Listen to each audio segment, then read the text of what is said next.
ఓం గం గణపతయే నమః. ఓం శ్రీ గురుభ్యో నమః. హరి ఓం. సత్యం శివం ఛానల్కు స్వాగతం. నేను దంపట్ల సత్య శ్రీనివాస శర్మ. ఈరోజు ముఖ్యాంశము వివాహాలు అయిన తర్వాత వివాహ సమస్యలు రావడం, ఆ తర్వాత సంసారంలో సుఖం లేకపోవడము, తరచూ కోర్టు కేసులకు వెళ్తూ ఉండడము, ఇలాంటి సమస్యల పరిష్కారాలకి మరి చాలామంది అడుగుతుంటారు. అయ్యా గురువుగారు, మేము వివాహం ముందు అన్ని చూపెట్టుకున్నాము, వారు అన్ని కూడా చాలా బాగా కుదిరాయి పొంతనలు అన్నారు, మరి వివాహం తర్వాత ఈ సమస్యలు ఎందుకు వచ్చాయి అని అడుగుతున్నారు. దయచేసి వీటికి పరిష్కార మార్గం ఉందా అని అడుగుతున్నారు.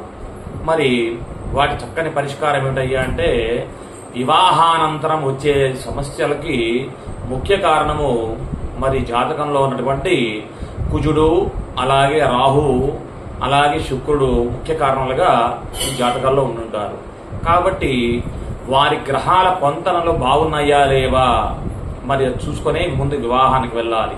మరి వివాహం అయిన తర్వాత ఏం చేయాలి అంటే, భార్యాభర్తలు ఇద్దరు బాగుండి కూడా మరి వేరే వారి వలన మరి గొడవలకు వస్తూ ఉంటే మరి దాని పరిష్కారంగా మరి సుబ్రహ్మణ్యేశ్వర స్వామి ఆరాధన చేసినట్లయితే వారి మధ్యన సఖ్యత పెరిగి వారు అన్యోన్యంగా ఉండే అవకాశము పుష్కలంగా ఉంటుంది.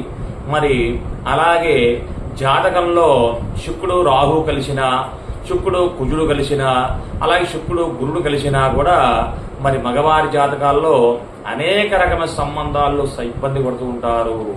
మరి ఈ సమస్య తొలగడానికి మగవారు కూడా సుబ్రహ్మణ్యేశ్వర ఆరాధన చేసినట్లయితే ఆ సమస్యలు తొలగి భార్యాభర్తలు ఇద్దరు కూడా అన్యోన్య దాంపత్యం కలిగి హాయిగా ఉండే అవకాశం ఉంటుంది.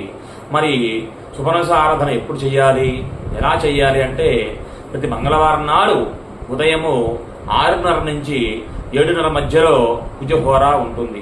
కాబట్టి ఆ కుజహోర కాలంలో ఈ యొక్క పరిష్కారం కనుక ఆచరించినట్లయితే వారికి ఆ భార్యాభర్తల ఇద్దరి మధ్యలో అన్యోన్య దాపత్యం కలిగి సుఖమైన శాంతిని పొందుతారు. ఇక ఆడువారి జాతకంలో మరి కుజరాహు కలయిక, అలాగే కుజ గురుల కలయిక, అలాగే మరి కుజుడు ఏ పాపగ్రహాలతో ఇతర పాపగ్రహాలతో కలిసి ఉన్నా కూడా ఇలాగే భర్తతో ఎప్పుడూ కూడా గొడవలు అవ్వడము, అలా ఆఖరి కుట్టుకోవడం దాకా రావడము, విడిపోయేదాకా రావడం జరుగుతుంటాయి. కాబట్టి మరి ఆడువారు కూడా ఉదయాన్నే మరి ఆ మంగళవారం నాడు తలస్నానము గావించి, అంటే ఇక్కడ మరి తలంటు పోసుకోవాలంటే కుంకుడుకాయలు పెట్టుకోవాలా, షాంపూలు పెట్టుకోవాలా కూడా అడుగుతుంటారు. మరి ఈ నియమం ఏం లేదమ్మా.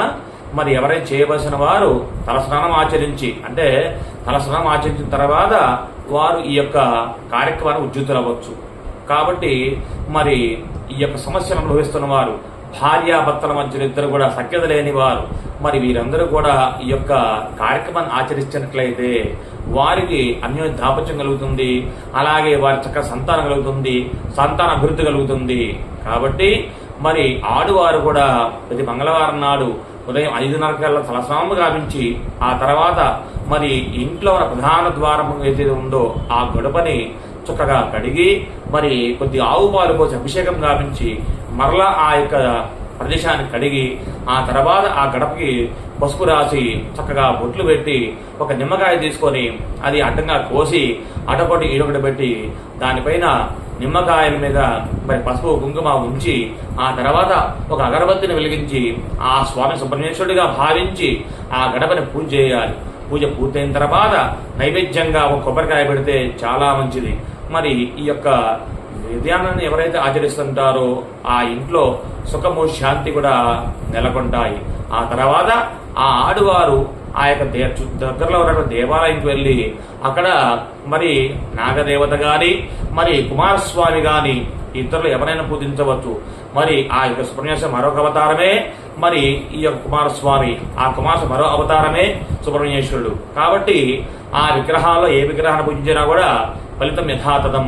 కాబట్టి మరి ఈ యొక్క చిన్న విషయాన్ని గమనించి మరి మన మధ్యలో సఖ్యత లేదు, మనం బాధపడుతున్నామని తెలుసుకున్నటువంటి దంపతులిద్దరూ కూడా చక్కగా ఆ యొక్క సుబ్రహ్మణ్యేశ్వర ఆరాధన చేసి అలాగే భూములు కొనుగోలు అమ్మకాల విషయంలో కూడా తత్ఫలితాన్ని పొందవచ్చు. ఒక భార్యాభర్తల మధ్యలో దాంపత్యమే కాకుండా మరి వారికి చక్కని దాంపత్యము, అన్యోన్యము, ఆరోగ్యము, సంతానము, అలాగే సకల ఐశ్వర్యం కలిగించేవాడు సుబ్రహ్మణ్యేశ్వరుడు. కాబట్టి ఈ విధానాన్ని ఆచరించండి, ఆనందంగా ఉండండి. శుభం, సత్యం, శివం.